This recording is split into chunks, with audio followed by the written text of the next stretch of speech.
இன்றைக்கு நாம் தியானிக்க இருக்கிற வசனம் சங்கீதம் 31 அதிகாரம் 23வது வசனம். கர்த்தருடைய பரிசுத்தவான்களே, நீங்கள் எல்லோரும் அவரில் அன்பு கூறுங்கள். உண்மையானவனை தற்காத்து இடும்பு சேர்க்கிறவனுக்கு பூரணமாய் பதிலளிப்பார். இன்னைக்கு கர்த்தர் நம்மோடு இடைப்படுகிற வார்த்தை, கர்த்தருடைய பரிசுத்தவான்களுக்கு தேவன் எப்படி உதவி செய்கிறார், ஒத்தாசையை அனுப்புகிறார், பாதுகாக்கிறார் என்பதை குறித்து தான் இன்னைக்கு நம்ம தியானிக்க போகிறோம். அப்போ இன்னைக்கு சொல்கிறாரு, கர்த்தருடைய பரிசுத்தவான்களே, நீங்கள் எல்லாரும் கர்த்தரிலே தேவனிலே அன்பு கூறுங்கள். தேவனில் அன்பு கூறுவது என்பது என்னன்னு உங்களுக்கு நிறைய முறை சொல்லியிருக்கேன். கர்த்தரை துதித்து பாடி அவரை மகிமைப்படுத்தி கர்த்தருடைய வேத வசனங்களை தியானித்து அவருடைய கீர்த்தனங்களை எல்லாம் நாம் பாடி வரணும், அவரை மகிமைப்படுத்தணும். அதுதான் கர்த்தரில் நாம் அன்பு கூறுவது. உண்மையானவனை கர்த்தர் என்ன பண்ணுவாரா? தற்காப்பார். அப்படி நீங்கள் தேவனிடத்தில் அன்பு கூறும்போது உங்களை தேவன் தற்காத்து இடும்பு செய்கிறவர்கள்னா உங்களை துன்புறுத்துகிறவர்களுக்கு அவர் பூரணமாய் பதிலளிப்பேன்னு சொல்லி இன்னைக்கு வாக்கு பண்ணுறாரு. அதே போல் கர்த்தரில் அன்பு கூறுகிறவர்களே, நீங்கள் தீமையை விட்டு விலகுங்கன்னு சங்கீதம் 97:10 சொல்கிறாரு. உங்களுக்கு ஒருத்தன் அக்கிரமத்தை செய்கிறான்னு சொல்லி நீங்கள் அவனுக்கு தீமை செய்ய புறப்படாதீங்க, தீமையை வெறுத்துடுங்கன்னு சொல்கிறாரு. அதே போல் தம்முடைய பரிசுத்தவான்களின் ஆத்துமாவை காப்பாற்றி துன்மார்க்கர்களுடைய கைக்கு அவர்களை தப்பு வைப்பேன்னே சொல்கிறார். இன்னைக்கு பரிசுத்தவான்களுக்கு என்ன சொல்கிறாரு? அவர்கள் ஆத்மாவை காப்பாற்றி துன்மார்க்கர்களுடைய கைக்கு அந்த ஆத்மாவை நான் காப்பேன்னு சொல்கிறார். ஆத்மா தான் வெளியேற பெற்றது. அந்த ஆத்மா கெட்டு போகாதபடி நித்திய ஜீவனை கொடுக்க தான் ஆண்டவராகிய இயேசு கிறிஸ்து இந்த உலகத்தில் வந்தார். தன்னுடைய ஜீவனை நமக்காக கொடுத்தார். நாமும் அவரோடு கூட நித்தியத்தில் என்றென்றும் காணப்பட வேண்டும் என்பதே அவருடைய சித்தம், பிதாவின் சித்தம். அதை செய்ய தான் குமாரன் பூமிக்கு வந்தார். அதனால இன்னைக்கு அவருடைய பரிசுத்தவான்களாக இருக்கிற உங்களுக்கு கர்த்தர் சொல்கிறாரு, உங்கள் ஆத்துமாக்களை காப்பாற்றுவேன், துன்மார்க்கரின் கைக்கு உங்களை நான் தப்புவிப்பேன்னு சொல்லி வாக்கு பண்ணுறார். அதே போல் பூமியின் நியாயாதிபதியே, நீர் எழுந்து பெருமைக்காரருக்கு பதிலளியோன்னு இங்கே தாவீது தேவனை நோக்கி கூப்பிடுறார். சங்கீதம் 94:2 கர்த்தாவே, துன்மார்க்கர் எது வரைக்கும் மகிழ்ந்து இருப்பாங்க, துன்மார்க்கர் எது வரைக்கும் களி கூர்ந்து இருப்பாங்க, அவர்களுடைய அக்கிரமக்காரர்கள் யாவரும் வாயாடி கடினமாய் பேசி பெருமை பாராட்டுங்க. எவ்வளோ நாட்கள் இந்த மாதிரி நடக்கும், எவ்வளோ காலம் நாங்கள் பொறுமையாக இருக்கணும். அப்போ அக்கிரமக்காரர்கள் இதோ கர்த்தருடைய நீதிமான்களுக்கு விரோதமாய் போய் பேசுகிற நாவை கர்த்தர் கட்டி போடுகிறார் இல்லையா? தேவன் அதை இருக்கிறார். அதனால கர்த்தருடைய பரிசுத்தவான்களுக்கும் அவரிடத்துல அன்பு கூறுகிறவர்களையும் கர்த்தர் காப்பாற்றுவார். துன்மார்க்கரின் கையிலே உங்களை விலக்கி பாதுகாப்பார். நியாயாதிபதியாய் அவர் எழுந்து பெருமைக்காரருக்கு தேவன் பதிலளிக்க அவர் வல்லமையுள்ளவராக இருக்கார். தன்னை காண்கிறவன் யார் என்று நினைச்சு தீமைக்கு மேலே தீமையை செய்து கொண்டு இருக்கிறவர்களுக்கு கர்த்தர் நிச்சயமாகவே பதிலளிப்பார். சங்கீதம் 145:20 சொல்லுது, கர்த்தர் தன்மேல் அன்பு கூறுகிற யாவரையும் காப்பாற்றி துன்மார்க்கர் யாவரையும் அழிப்பார்னே இப்போ உங்களுக்கு வாக்கு பண்ணுறாரு.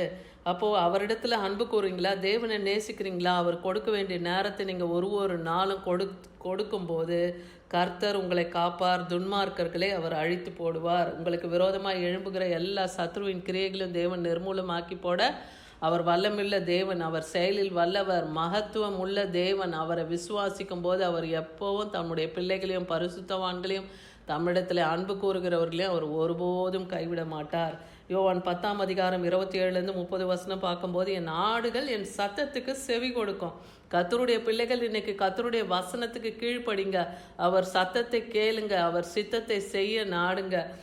ஏன்னா அவைகள் எனக்கு பின் செல்லுகிறது, அவைகள் என்ன, நான் அவைகளை அறிந்திருக்கிறேன்னு சொல்கிறார். என் ஆடுகளை நான் அறிந்திருக்கிறேன். ஆடுகள்னா சபையாரை குறிக்கிறது, இஸ்ரவேல் ஆவிக்குரிய ஜனமாகிய நம்மையும் குறிக்கிறது. அவருடைய சத்தத்துக்கு நாம் செவி கொடுக்கும்போது அவர் நம்மை அறிந்திருக்கிறார். அதே போல் அவைகள் என் பின் செல்லுகிறது. அப்போ ஒரு மேய்ப்பனுடைய சத்தத்துக்கு ஆடுகள் பின் செல்லுவது போல கர்த்தருடைய சத்தத்துக்கு கீழ்ப்படிந்து அவருக்கு பின்பற்றுகிறவர்களை நாமும் பின் செல்லணும்.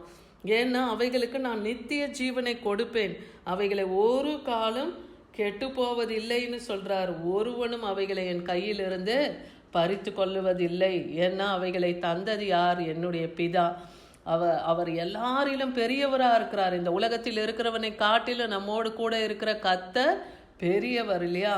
அவர் என் பிதாவின் கையிலிருந்து அவைகளை ஒருவராலும் பறித்து கொள்ள முடியாது. கர்த்தருக்கென்று இன்னைக்கு நாம் எல்லாரும் ஒப்புவிக்கப்பட்டு இருக்கிற இந்த சத்தியத்தை கேட்கிற உங்களையும் கர்த்தர் நேசிக்கிறார், அவர் அன்பாகவே இருக்கிறார். அவருடைய சொந்த புத்திரர்களை ஜனங்களை உங்களையும் நேசிக்கிறதுனால உங்களையும் அவர் கையிலிருந்து ஒருவராலும் பிரிக்க முடியாது. ஏன்னா பிதாவும் நானும் ஒன்றாயிருக்கிறோம்னே சொல்றார். சங்கீதம் 34:9 பார்க்குறோம், பரிசுத்தவான்கள் எப்படியெல்லாம் இருந்தால் துன்மார்க்கர் கைக்கு அவர் விலக்கி பாதுகாக்கிறார்னா, பரிசுத்தவான்களே அவருக்கு ஃபஸ்ட்டு பயந்துருங்க. தேவனுக்கு பயப்படுகிற பயம் உங்களுக்கு இருக்கும்போது அவருக்கு பயந்தவர்களுக்கு ஒரு குறைவும் இல்லை. ஏன்னா துணிகரமான பாவம் எப்போ செய்கிறோம்? கர்த்தருக்கு பயம் இல்லாத போது தான் துணிகரமான பாவம் வருகிறது. அப்போ தேவனுக்கு பயப்படும் போது அந்த பாவத்துக்கு நாம் விலகுவோம் இல்லையா? சங்கீதம் 30:4 சொல்கிறாரு, கர்த்தருடைய பரிசுத்தவான்களே அவரை கீர்த்தனம் பண்ணி அவருடைய பரிசுத்தத்தின் நினைவு கூறுதலை கொண்டாடுங்கள். தேவனை கீர்த்தனம் பண்ணி பாடி தேவன் செய்த நன்மைகளை எல்லாம், அவர் செய்த கிரியைகளை எல்லாம், அவர் செய்த செயல்களை எல்லாம் சொல்லி சொல்லி துதித்து அவர் பரிசுத்தத்தை நினைவு கூறுங்க. அப்போ கர்த்தர் துன்மார்க்கர்களுடைய கைக்கு உங்களை விலைக்கு பாதுகாப்பார். சங்கீதம் 89:7 சொல்றாரு, தேவனுடைய பரிசுத்தவான்களுடைய ஆலோசனை சபையில் அவர் மிகவும் பயப்படத்தக்க தேவர். எல்லாராலையும் தேவன் பயப்படத்தக்க தேவராக இருக்கார். எல்லா தேவர்களும் அவருக்கு முன்பாக பயப்படுவாங்க. நம்மை சூழ்ந்து இருக்கிற அனைவராலும் அவர் அஞ்சப்படத்தக்கவராக இருக்கிறார். நம்மை சூழ்ந்திருக்கிற அக்கிரமக்காரர்கள் எல்லாருக்குமே தேவன் பயப்படுத்துகிறவராக இருக்கார் இல்லையா? அவரை பார்க்கும்போது அவங்கெல்லாம் அஞ்சு நடப்பாங்க. சங்கீதம் 54:5 சொல்லுது, என் சத்துருக்களுக்கு தீமைக்கு தீமையை சரி கட்டுவார், உமது சத்தியத்தின் நிமித்தம் அவர்களை நிர்மூலமாக்கும். தேவன் இன்னைக்கும் தீமையை அவர் சரி கட்டுவார். உங்களுக்கு விரோதமாக யார் தீமையை செய்கிறாங்களோ அவங்களுக்கு தேவன் தீமைக்கு தீமையை சரி கட்டுவார். அதனால் நீங்கள் பயப்படாதீங்க. ஏன்னா அவர் சத்திய வசனம், சத்திய வார்த்தையின்படி அவர்களை நான் நிர்மூலமாக்குவேன்னு சொல்கிறார். 1 சாமுவேல் 2:9 பார்க்குறோம்.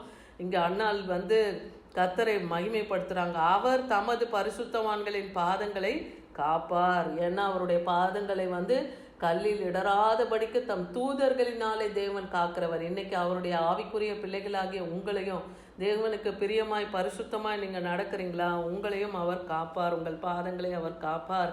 துன்மார்க்கர்களையோ இருளில் மௌனமாவாங்க. அவங்க பலம் ஒன்று அவங்கள மேற்கொள்ளுவதில்லைன்னு சொல்கிறார். அவங்க பலத்தினால அவங்களால எதுவுமே செய்ய முடியாது. துன்மார்க்கர்கள் எல்லாம் மௌனத்தில் இறங்குவாங்கன்னா அவங்க இந்த உலகத்தை காணாதபடிக்கு, இந்த ஜீவனுள்ள தேசத்தை காணாதபடிக்கு மறித்து போவாங்கன்னு சொல்கிறார்.